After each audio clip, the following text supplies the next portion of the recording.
referees calling it tight, probably reacting to how action was in the second quarter.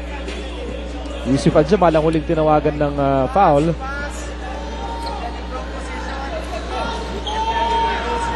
And I believe I did see the captains called to the center court right before the start of the third, and maybe they were already warned by the referees that we're seeing a little bit too much action or too much physical play.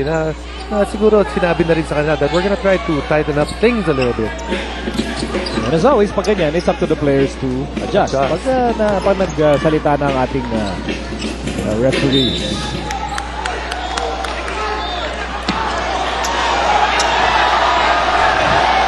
Pushing foul, number 19, Jerwin Gacko, penalty. So a pushing foul against Jerwin Gacko, and that will be his fourth.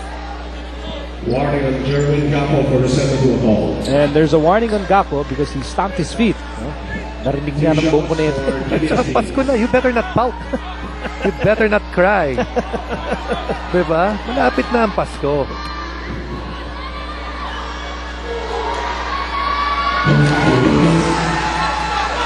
Gabby Espinas connects on the first free throw.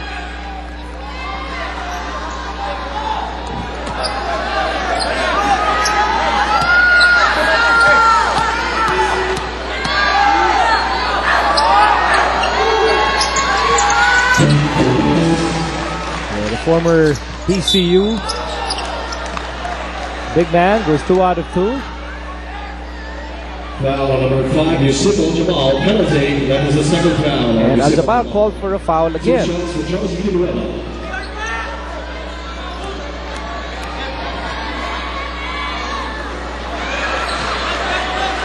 Well, referees, they're not missing anything. Kita nila lahat. Sumobra sa carrots kanina umaga. Ang talas ng mata ng ating mga officials, ha?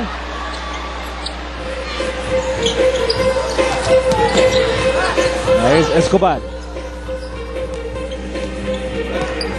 Cardona on the right side.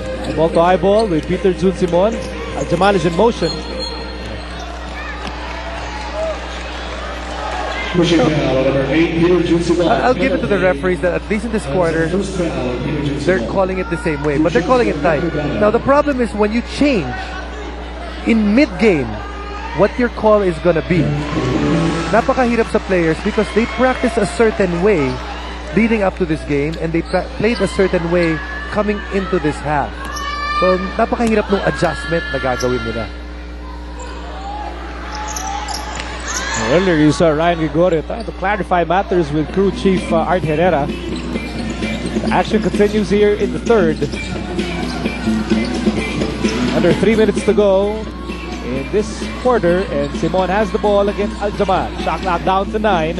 Handoff for Adukul. Adukul against Asi, and there's a reach-in against Taulava. Second foul on number 55, Asi Taulava. That's his first foul. 2 shots for Raman Adukul.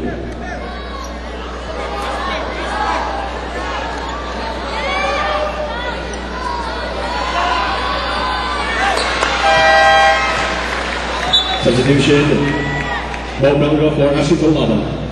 Taulava quickly sits down, and Big Bo Belga takes his place on the floor.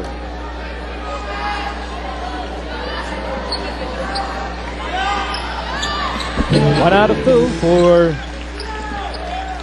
the former San Sebastian great, Romel Adukul. Here's Escobar on the move, ball fake, nice setup job. Nice setup, you're right. For fellow Bedista, Yusuf Al-Jamal. Al-Jamal's first 2 points tonight. And what's important is he made the defense of BMEG pay because BMEG had some full court pressure defense, and if you attack it, you have to score. Approaching the last 2 minutes of the third, and here's Meyerhofer.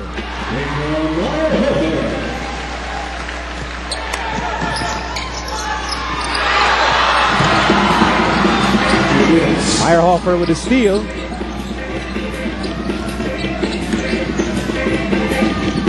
BMEG Derby Ace up by 3 points under 2 minutes to go in this quarter. And it's Jonas Villanueva to Adukul. Adukul goes up and misses.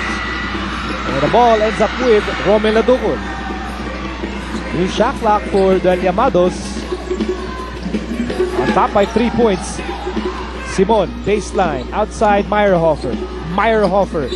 Gakko, and a 3-second violation here against Romel Adukul.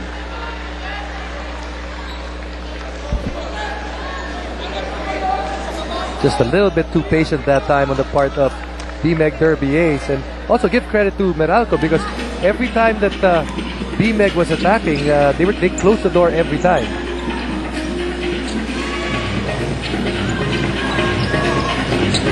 Here's Cardona. Setting up Pong Escobar from the corner. Battle for the rebound. Nakuha ni Jonas Villanueva. He steps on the gas. Nice swipe by Cardona. A little bit out of control on the part of Jonas Villanueva. This is Pinas. He goes up strong, met in midair by Meyerhofer.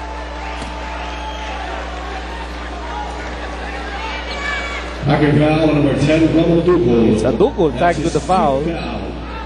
That will be the 5th personal against Romel Adukul. And remember, BMX does not have a surplus of big men out there. There's a good steal on the part of Mac Cardona. And again, turning turnovers into opportunities to score. And Gabby Espinas. Remember when Gabby Espinas came to the league, everyone was thinking, he's a super athlete. That's what he's going to be able to do. That promise, I think people are still waiting kung ano yung magiging role talaga ni Gabby Espinas sa isang koponan. Of course, when he entered the league, he had to enter the league with San Miguel.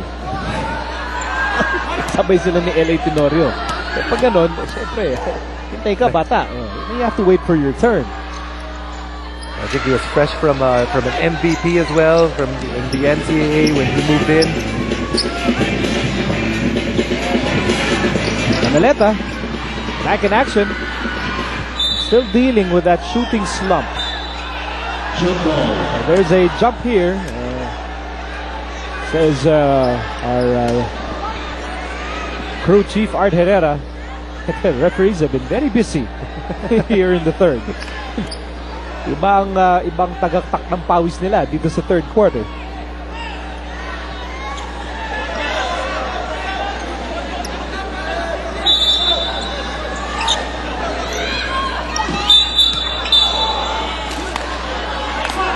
And they'll call a loose ball foul here against Canaleta. Loose ball foul on number 9, Miguel Canaleta. That's surprising because Canaleta, one of those guys who can just jump out of the gym. But sabi na, gumamit daw yung ng konting gulang. Tinulak muna yung kamay nung Gabby Espinas. Oh, bago niya tinapik yung bola. And I don't know about you, but free throws, watching free throws, ulit-ulit. Let's see. Okay. That's not a foul. That's not a foul.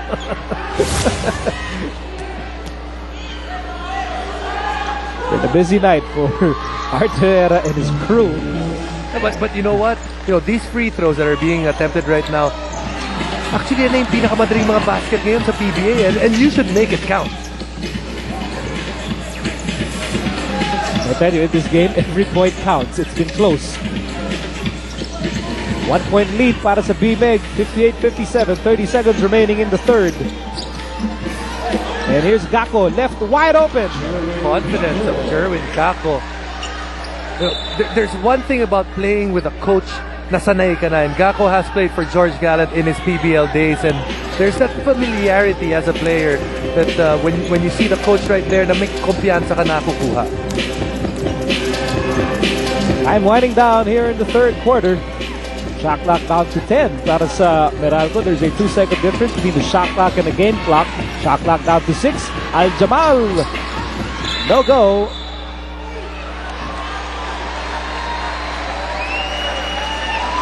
Of course, it's only fitting that we'll have free throws before we end this quarter with 4 seconds to go. You know what this is doing?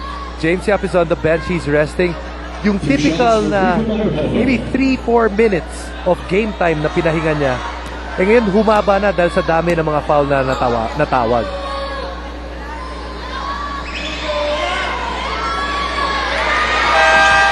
Substitution, These are missed opportunities. Llamados. James Yap with an opportunity to rest for an extended amount of time.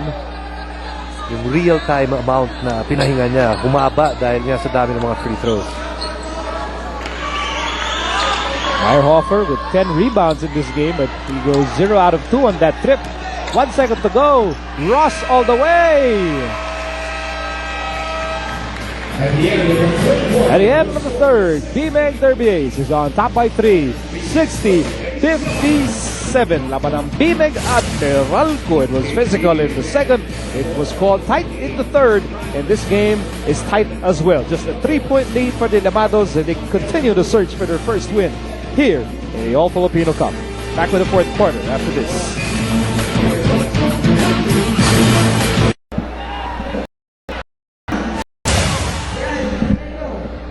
On Saturday, the PBA will be in Panabo City, where the Powerade Tigers collide with the San Miguel Beermen.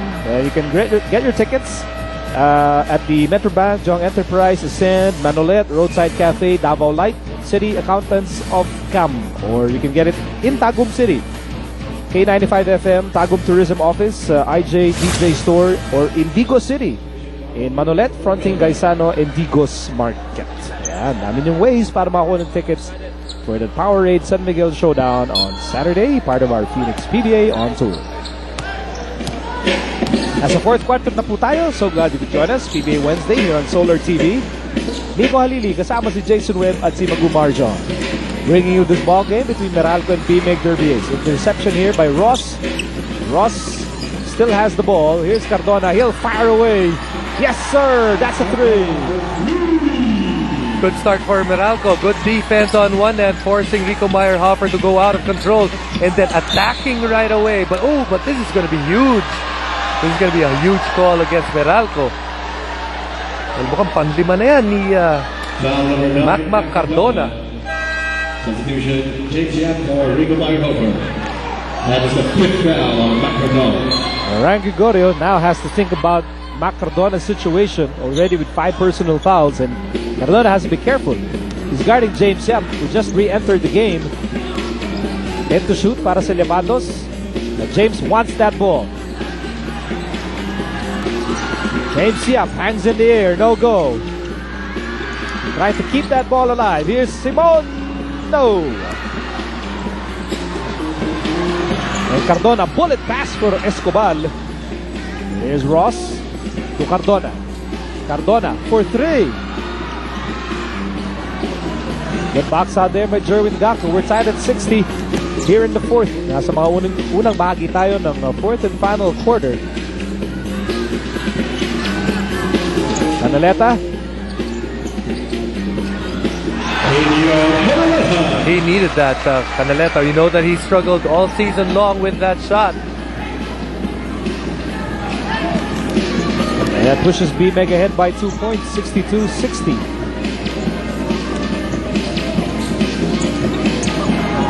Escobar.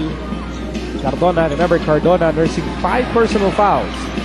Marlu to Escobar. Shot clock down to 2. A runner. No. Escobar got his own miss. And he throws the ball away. Here's James Yap. Spins. On the move. What a shot!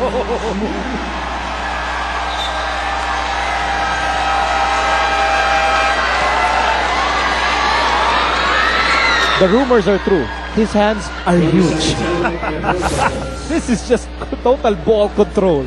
Woo! Perfect spin and an emergency layup in the air.